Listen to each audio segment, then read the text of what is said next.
So I wanted to make this video as a real quick topic, but really important about naming your tracks when you're submitting them to a library, and why titling your tracks, the function of them, is really not the way to go. This came up in the syndicate a little while ago, so I thought it was a really great teaching opportunity to share with you guys here on my YouTube channel. If you're not aware, your naming technique for your tracks, like how you name them, like the actual title of your track, is probably the most important part of your entire creation process. And a lot of producers don't know that, they don't understand that, and they don't think about it. That's why in Sync Academy, one of the first tutorials I have in our basic series is how to create a title for your tracks, how to name your tracks so that they pop off the shelf and get placements. So if you're in Sync Academy and you haven't watched that, you do need to go watch that. And if you're not in Sync Academy, I encourage you to join us to get educated on this kind of very important stuff.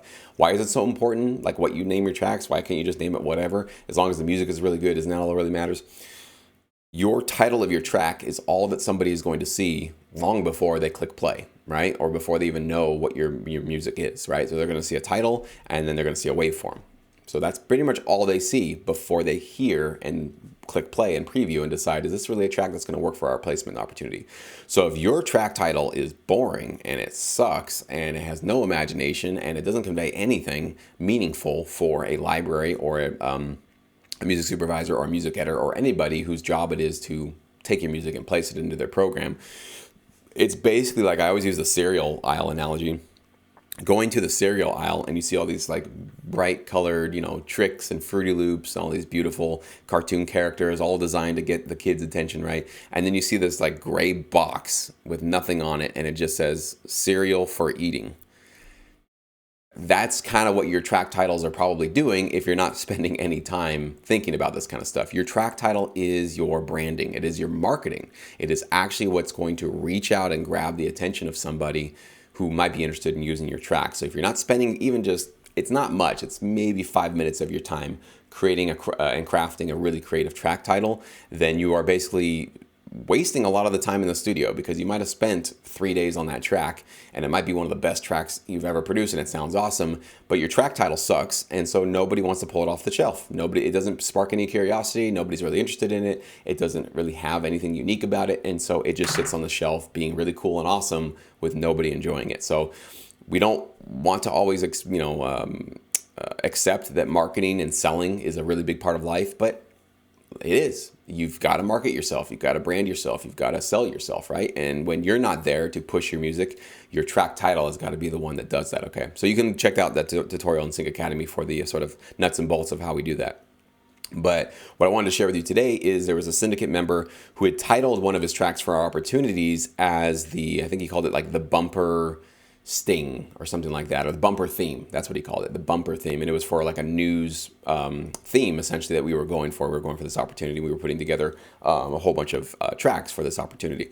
And I told him, I said, bumper theme is what the track is, right? So the bumper is going to be kind of the sort of the part of the news program where they have the graphics and they tell you what's coming up and here's the news stories and all that kind of stuff, right? So it's kind of this thing that they can always, they have sort of a format for it, and then they just swap in the stories and all the new stuff that's happening every single day, and they keep this format going on. And then if our tracks are the ones being used for it, then they just keep that same music and they edit it as they need to. But I told them, I said, bumper theme, that's what your track is, right? That's what the track, that's the function of your track. That conveys zero personality. That's like you putting on your cereal box, cereal for consumption. Yes, we all get it. That is cereal. And yes, we know that it's for eating, but there's no personality in it. There's no emotion there. There's no excitement there. There's no curiosity. It's the most bland thing I've ever heard, right? And so I told him, I was like, we need to get a new track title. Now, he had said that, he had reached out to somebody who I think worked in the business, and they said, well, that's what your track is. It's a bumper theme, so you should just call it bumper theme. And I said, I understand that they're correct. That is the function of your track. But you got to realize, of these, I think we had ended up having like 13 tracks or something on this album. All of those are bumper themes, right? Every single one. We all compose them with the exact same structure, with the same references, and we're all trying to get our tracks into this kind of bumper news opportunity. So you're basically just saying, I'm the one that's really the bumper theme, and all the rest of them are also bumper themes. So in that sort of, and the other ones had some really interesting creative titles. So in that list of 13 tracks, bumper theme just looks really bland. It looks like that gray box on the shelf, and it just doesn't say anything. So make sure when you are titling your tracks, you're not confusing the function of your track with the marketing of it, okay? So if you're putting together, let's say, like a hip hop rock hybrid, you would not call your track hip hop rock hybrid track, right? That is so boring. That is so uninteresting. And maybe some of you guys know you would never do that, and that's good.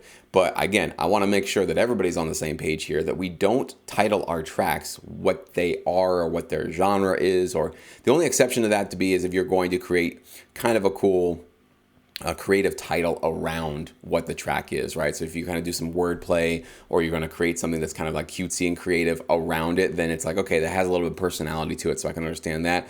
But to just label it what it is, that's putting the cereal for consumption on the box and hoping that's going to jump off the shelf, and it won't. It literally won't.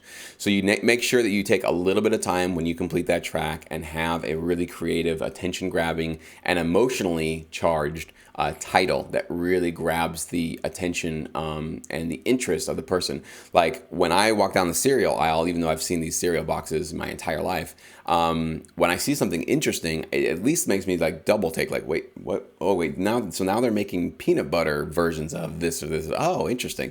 So your eyes are always going towards those kind of things that are just like, that's kind of interesting. And it makes you just go, I wonder what that would taste like. And the same thing with your track title.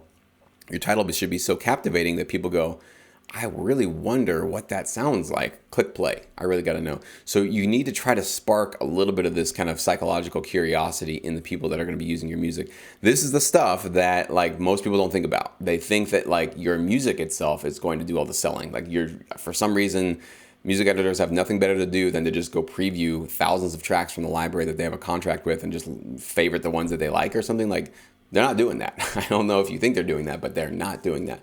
They have time crunches. They are on limited budgets of time, and they just want to get to something very, very quickly. And a lot of times they'll type in a genre, a mood, a BPM, an instrument, something to kind of zero in their search, and there might be a list of 50 tracks or something. And of those 50 tracks, if your track title is really captivating and really interesting, it might spark that curiosity to go, what's that about? And then boom, there you go. So think about this stuff, guys, and make sure that you are not basically doing yourself a disservice by spending hours and hours in your studio and then shooting yourself in the foot by throwing a gray box on your cereal box and not doing anything for the marketing. You might have the best cereal in the world, but it's going to sit there on the shelf and nobody's going to know about it. So you do need to kind of get out of your own way sometimes and help yourself by learning how to market your music and learning how to brand it and stuff. So anyways, that's what I want to share with you guys today. Hope this was useful.